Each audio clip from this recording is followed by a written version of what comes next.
शिशु की पाचन संबंधी समस्याओं से अगर आप परेशान हैं, यानी कि आपके बच्चे का खाया हुआ अच्छे से हजम नहीं होता है, दूध की उल्टियाँ कर देता है, या फिर उससे बड़ा भी बच्चा है उसका खाना हजम नहीं होता है, तो जानना बहुत ज़रूरी है। हम आपको 5 तरीके बताएंगे इस वीडियो में, जिसकी मदद से आप इस समस्या से छुटकारा पा सकेंगे। पेट संबंधी समस्या आजकल एक आम समस्या है, जिसके कारण बड़े से लेकर के बच्चे तक परेशान रहते हैं। इससे छुटकारा पाने के लिए अक्सर लोग कुछ न कुछ तरकीबों को अपनाने की कोशिश भी करते हैं। ऐसे ही नवजात यानी कि नए जन्मे बच्चों के साथ भी पाचन संबंधी कई समस्याएं देखने को मिलती रहती हैं, जिसके कारण लोग अपने बच्चे को लेकर के काफ़ी चिंतित हो जाते हैं। कई बच्चों को बचपन से ही पेट या पाचन संबंधी समस्याएं होने लगती हैं। माता पिता अक्सर ये सवाल करते हैं कि नए जो जन्मे बच्चे होते हैं उनमें इस तरह की समस्या क्यों होती है, जबकि वो एक पर्याप्त भोजन का भी सेवन नहीं करते हैं।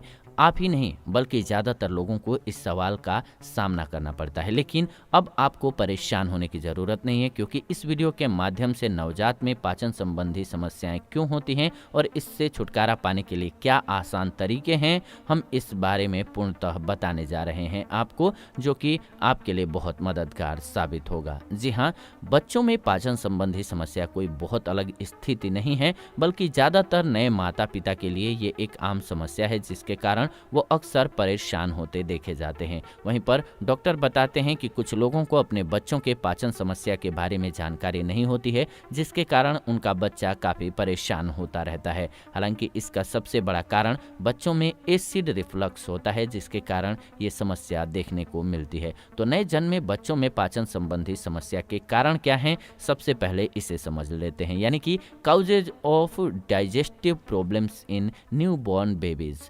नए जन्मे बच्चों में पाचन संबंधी समस्या के कारण कई हो सकते हैं, जिसमें वायरल या फिर बैक्टीरिया एक अहम भूमिका निभाते हैं। जिन बच्चों के माता पिता अपनी डाइट में खास ख्याल नहीं रखते, उन नवजातों में पाचन संबंधी समस्या बहुत ज़्यादा देखने को मिलती है। ऐसा तब होता है जब बच्चे की माँ कुछ भी खाती हैं तो वो दूध के जरिए बच्चे के पेट में पहुँच जाता है, जिसके कारण कुछ बैक्टीरिया भी बच्चे के शरीर में आसानी से पहुँच जाते हैं। माता द्वारा गैस बनाने वाले खाद्य पदार्थों का सेवन करने के कारण बच्चे के पेट में भी इस तरह की समस्या दिखाई दे सकती है। इसके कारण बच्चे के पेट में काफ़ी गैस बनने लगती है, जो पेट दर्द जैसे लक्षणों को जाहिर करता है। नवजात के पेट में ये किसी बीमारी के कारण को उजागर कर देता है। तो इसीलिए इस स्थिति में माँ का खाना जो है बहुत इम्पोर्टेंट हो जाता है। इसके अलावा बच्चों में पाचन क्रिया सुधारने के आसान तरीके अब जान लेते हैं, यानी कि ways to improve digestion in babies. आप देख रहे हैं आयुर्वेदिक उपचार। नंबर 1 जो तरीका है वो है बच्चे की मालिश करना। जी हाँ, डॉक्टर मानते हैं कि बच्चे के लिए मालिश करना बहुत ज़रूरी है। इससे न सिर्फ बच्चे को शारीरिक रूप से स्वस्थ रहने में मदद मिलती है, बल्कि बच्चे का पेट भी स्वस्थ रहता है। इसके लिए ज़रूरी है कि आपको रोजाना बच्चे के पेट की मालिश करनी चाहिए हल्के हाथों से। इससे बच्चे का पाचन तंत्र मजबूत बनता है और बच्चे को स्वस्थ रहने में मदद मिलती है। आप पेट से लेकर के बच्चे के पैर तक अच्छे तरीके से मालिश कीजिए। ये प्रक्रिया आपको रोजाना करनी होगी, तभी आप बच्चे के पेट संबंधी समस्याओं को दूर कर पाएंगे। दूसरा तरीका है गर्म सेंक। जी हाँ, गर्म सेंक बच्चे के लिए बहुत अच्छा माना जाता है, लेकिन आपको इसमें ध्यान रखना चाहिए कि आप बच्चे को किस हद तक गर्म सेंक दे रहे हैं। एक्सपर्ट्स के मुताबिक गर्म सेंक आपके बच्चे के पेट में होने वाली गैस और ब्लोटिंग की समस्या को आसानी से दूर कर सकता है। इतना ही नहीं, आपके बच्चे के पेट के मांसपेशियों को भी इससे काफ़ी हद तक मजबूती मिलती है। आप रोजाना अपने बच्चे को कम से कम 1 से 2 बार गर्म सेंक जरूर दीजिए। इसके लिए आप एक कटोरे में गर्म पानी ले लीजिए और फिर उसमें एक तौलिए को अच्छे तरीके से भिगो दीजिए। इसके बाद उसे निचोड़कर अपने बच्चे के पेट पर कुछ सेकंड के लिए रखिए और फिर से गर्म पानी का इस्तेमाल कीजिए। ध्यान रखिए, आपको बच्चे के लिए बहुत ज़्यादा गर्म पानी लेने की ज़रूरत नहीं है। जो आपके फेस की स्किन सह सकती है, ध्यान रखिएगा उतनी ही, और वो भी कम रखिएगा। बिल्कुल गुनगुना पानी हो। ध्यान रखिएगा गर्म पानी बच्चा सह नहीं पाएगा तो दिक्कत होगी, तो गुनगुना पानी होना चाहिए।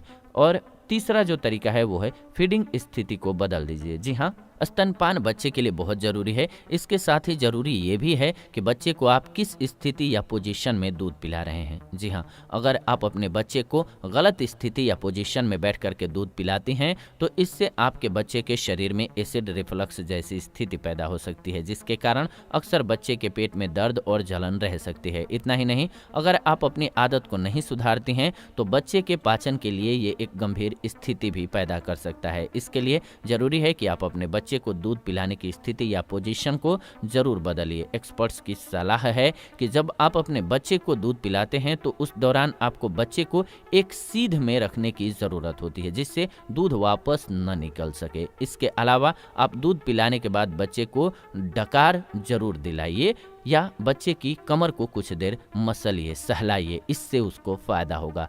अगला जो तरकीब है वो है दही का। दही में हम सभी के स्वास्थ्य के लिए बहुत फायदेमंद गुण पाए जाते हैं, जिसकी मदद से हम खुद को बीमारियों से दूर रख सकते हैं, साथ ही साथ पेट की समस्याओं से निजात पा सकते हैं।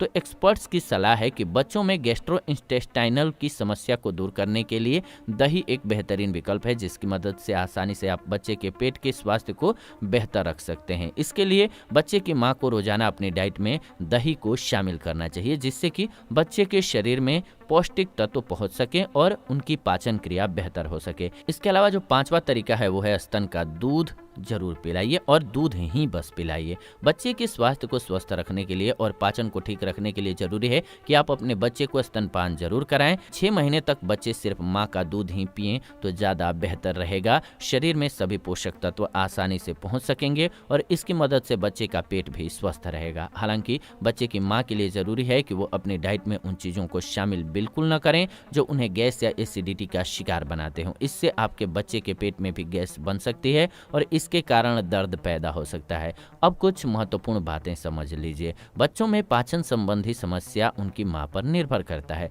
जैसा भोजन उनकी माता करती होंगी उसी तरह से बच्चे के पेट को असर देखने को मिलेगी। इसीलिए जरूरी है कि बच्चे की मां को भी अपनी डाइट में उन पोषक तत्वों या आहारों को शामिल करना चाहिए जो उन्हें और उनके बच्चे के पेट को स्वस्थ रखें। साथ ही साथ एसिडिटी जैसी समस्या को भी दूर किया जा सकता है। हालांकि एक्सपर्ट की सलाह है कि जब आपके बच्चे को कई दिनों तक पेट दर्द या जलन रहे तो आपको तुरंत डॉक्टर से उस स्थिति में संपर्क कर लेना चाहिए। लेकिन काफी हद तक बच्चा जो होता है यानी कि जो न्यू बॉर्न बेबी होता है उसके जो पाचन या स्वास्थ्य की स्थिति निर्भर करती है वो उनकी माँ पर निर्भर करती है। तो ऐसा नहीं होना चाहिए कि आपका बेबी हो गया तो आप कुछ भी खाना स्टार्ट कर दें, बल्कि उस समय पर और केयर की जरूरत है। आपको प्रेगनेंसी के बाद से ही खाने का विशेष रूप से ख्याल रखना चाहिए और इसीलिए माताओं बहनों का जो योगदान है वो अमूल्य हो जाता है, अतुलनीय हो जाता है, क्योंकि उनको हर चीज़ का सेक्रीफाइस करना पड़ता है। उस स्थिति में बच्चे के हिसाब से खाना बहुत ज़रूरी है। अपने टेस्ट का ना ख्याल रख करके बच्चे के हेल्थ का ख्याल रखना बहुत ज़रूरी हो जाता है और ये करते हैं तभी हम स्वस्थ रह पाते हैं और जीवन को एक बेहतर तरीके से जी पाते हैं। तो माताओं बहनों के लिए एक बार एक लाइक ज़रूर कीजिए और आपकी अपने माँ से जुड़ी हुई बेस्ट कौन सी बात लगती है कमेंट में जरूर लिखिएगा। फिलहाल ऐसी ही नई वीडियो इस चैनल के माध्यम से हम लेकर के आते रहते हैं, तो ऐसी नई वीडियोज़ के लिए चैनल को सब्सक्राइब कर लीजिए, बेल नोटिफिकेशन को ऑन कर लीजिए ताकि नई वीडियो जब भी हम लाएं नोटिफिकेशन आपको सबसे पहले मिले। फिलहाल इस वीडियो को अंत तक देखा आपने इसलिए दिल से धन्यवाद। विदा लेते हैं, इस वीडियो से जुड़ेंगे नई वीडियो में नई जानकारी के साथ। तब तक खुश रहें, स्वस्थ रहें, मिलते हैं नई वीडियो में।